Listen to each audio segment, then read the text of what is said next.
can still put up with me. I know I push you to the limits, or so it seems.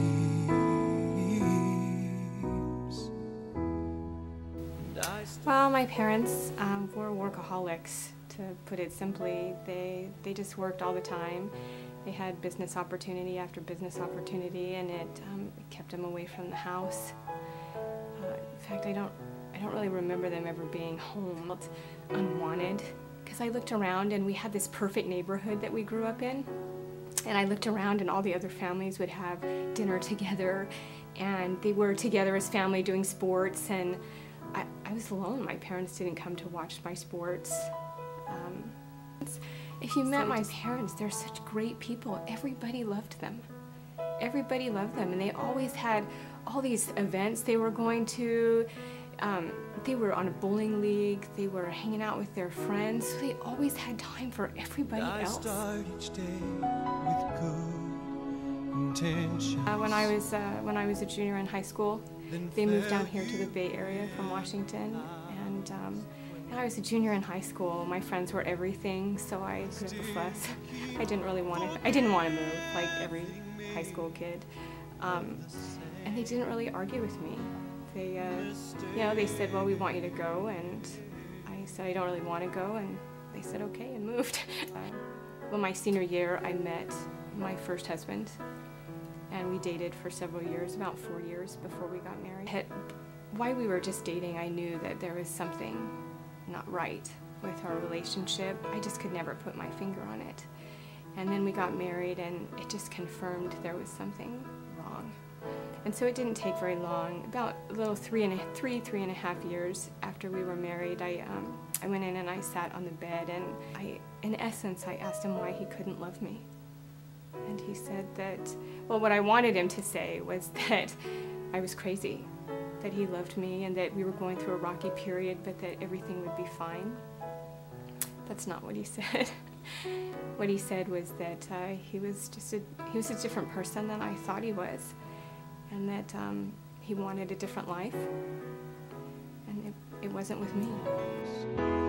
No fault, no wrong, no dark of night can hide me from your eyes, and I cannot fall or climb.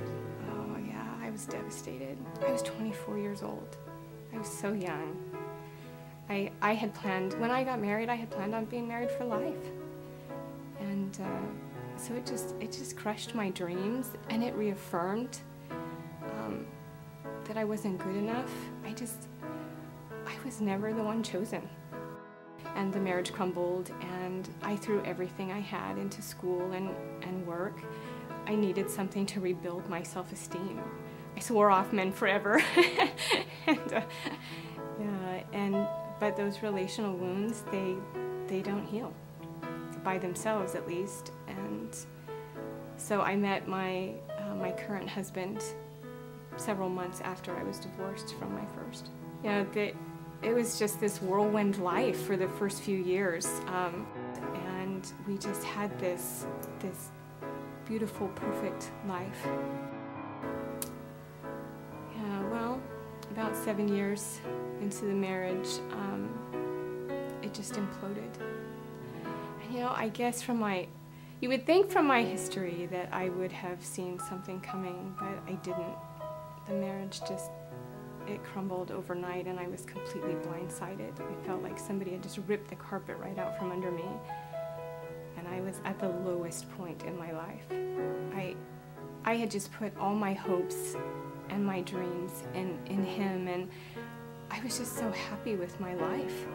I had this great husband. From the outside, everything looked so perfect, and in my heart, I had convinced myself it was, so that I didn't even see the signs. Yeah, I had asked my husband to leave the house. I just felt empty. I just can't describe it any other way. I was just so empty. I sorry for myself, that another relationship was going to go down the drain. I felt unlovable, hopeless. I felt completely alone. There was no one there